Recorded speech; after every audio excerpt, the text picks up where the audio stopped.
Hello and welcome to one of the greatest spectacles in 10-pin bowling. It's the Ryder Cup Season 14 at the Barnsley Metrodome. Yes, welcome to Barnsley. We've already had Ryder Cup history. We're only 2 games into this season's competition and we've already had the perfect game, a 300 game. It's so hard to do. Here's what happened. Team Europe returned with a fresh lineup, a new captain and a new player as they attempted to revenge their defeat last year. The USA team remained unchanged as they returned to defend their title. In match 1, it was a baker, and Team Europe went on to get the first point on the board with an excellent finish from Dom Barrett.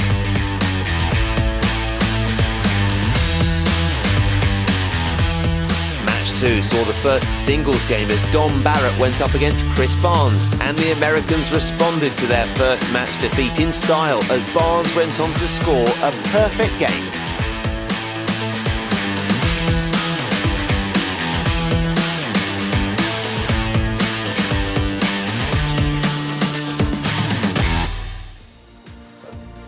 Confirmation then that the scores lie at 1-1, but that is only half the story because Chris Barnes has written his name into Ryder Cup folklore with that 300 game. The perfect game, we say it's a little bit like a 147 in snooker or a 9 darter. He's done it in 10-pin bowling and he's done it in style as well. What will that mean for the Americans' momentum? Let's find out. It's time for our next game. Representing Europe, the Moose, Mika Koivuniemi.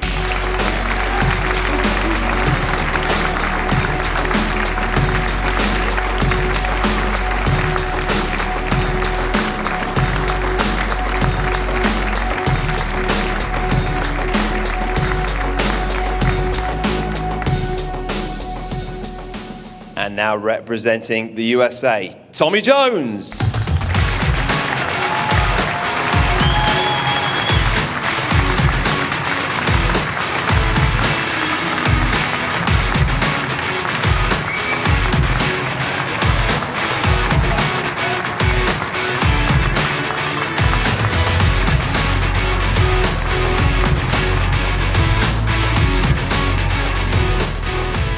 Right then, let's have a quick chat with the players before we get underway then. Mika, you guys started so well, but then that 300 game, that was an impressive performance from Chris, wasn't it? That's pretty good for their captain, so hopefully I can keep up same kind of work here. But it's against Tommy, who bowled every other game 300 this lane, so it's going to be tough. Tommy, we used to call you Mr. 300, but how impressed were you and how happy were you all for Chris Barnes in writing a little bit of Ryder Cup history there? Well, anytime you can bowl 300 in front of an atmosphere like this, it's a lot of fun. So I know what he was feeling, but more importantly, it was a big game for us because I let him down in the Baker, and he came back, did what a captain's supposed to do, and got us back to even. Yeah, and I know it's all about the lane conditions for you guys. Is there a feeling this year that with the 300 game so early, the lane condition could be really good for some spectacular scores? Yeah, so far it seems like the lane condition is going to be a little high scoring. Obviously, as the week goes on, we'll figure out a little more, and that could be good, could be bad, depending on the transition. But right now, all looks for an exciting Ryder Cup. We'll see how it goes. Tommy, Mika, thanks very much, ladies and gentlemen. Tommy and Mika. And over to your commentators, Cass Edwards and Andy Bodfish. It's game 3 of the Ryder Cup. It is 1 apiece on the scoreboard. It's the second singles match. Tommy Jones up against Europe's skipper, Mika Koivuniemi, who will bowl first.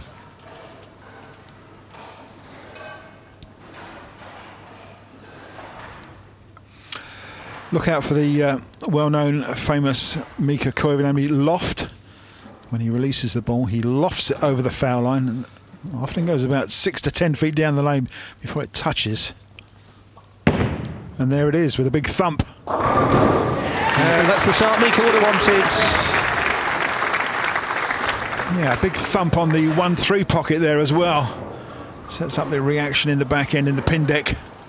Very high backswing. You can see where Mika is standing on the approach. He's standing way left. Throwing that ball right, just about makes the pocket. It carries all 10. And there's the European fans, that team domination. All of Dom Barrett's family and friends turn up on an annual basis at the Ryder Cup. and support Team Europe.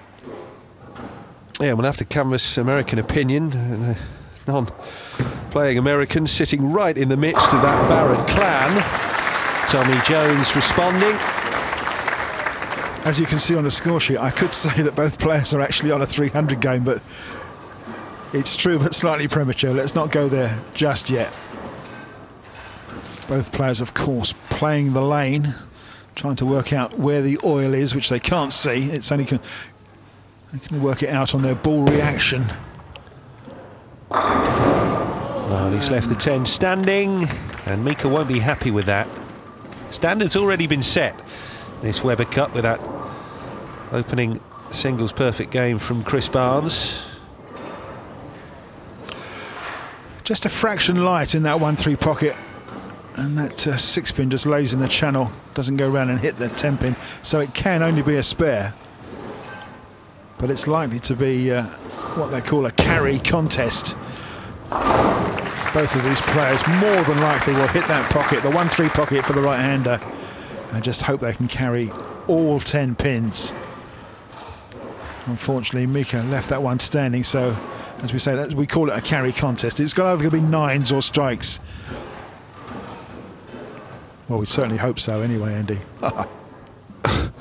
Well, such is the quality, such is the standard on show here at this Weber Cup, that this is already an opening for Tommy Jones. Well, we call him Mr. 300, and people know why. He's had 300 games on this lane.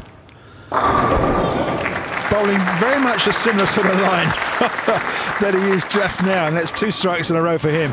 And a little comment to, I think, Chris Barnes sitting down next to the lane saying, nah, not this time. But hey, he looked absolutely perfect. High backswing, big snap of the wrist, sails that ball out wide, comes back and carries all 10. What a great looking shot. Well, there's a fascinating insight into the psyche of these elite performers with Chris Barnes' interview, which he gave to Tony a moment after completing that perfect game. You must be delighted with that, was the question. I should have rather humdrum response. Well, it's Tommy who's got more than me. So it's the level of competitiveness inside the team that the messenger, they got the 10 pin, and Mika will be thankful for that. But yeah, there's no doubt about it, the standard's been set. Yeah, big smiles all round here for Mika. Not quite in the pocket, you can see it's light on the head pin, but that is the head pin coming back across the pin deck. And he called it right, it's called the messenger, and it takes the 10 pin away just at the last minute. So Mika happy with his work, but 280 is his highest score now. Yeah, Tommy, 2 strikes so far. That's the turkey. He's looking awfully good, isn't he? Dear, oh dear. 3 solid strikes in a row for Jones.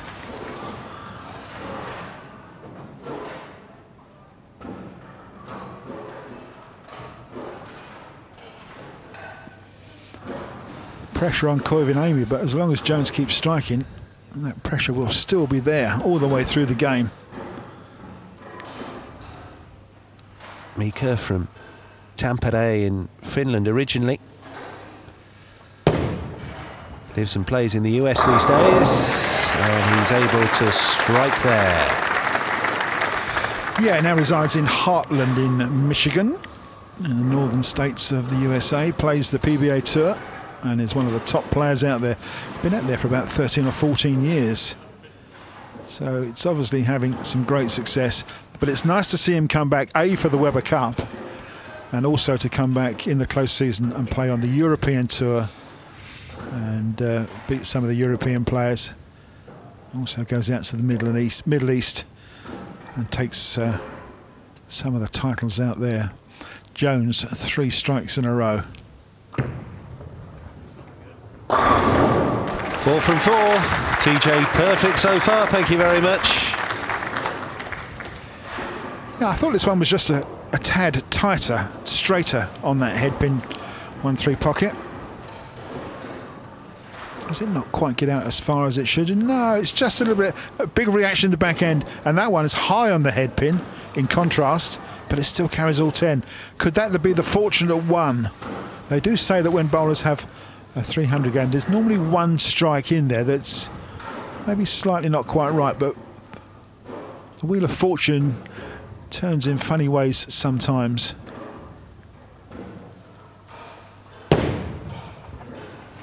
Mika strikes again. Standard is so high here. Yeah, well, the lane condition is certainly holding up over the last couple of games. And we thank the lanesman Ross Gibson from Boltec to set up this lane.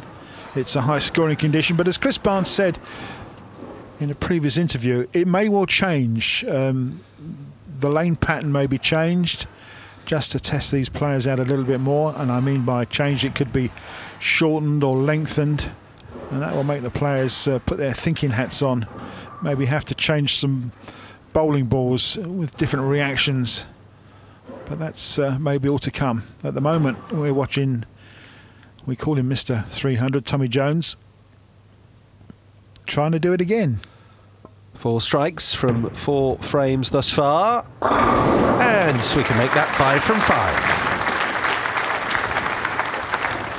Everything is just about right, isn't it? The repeatability, he's got the speed right, he's got the angles right, he's got the rotation on the ball right, and he's got the reaction in the back end. All of those sort of are the things you have to get right time after time. Repeatability is one of the major parts of this game.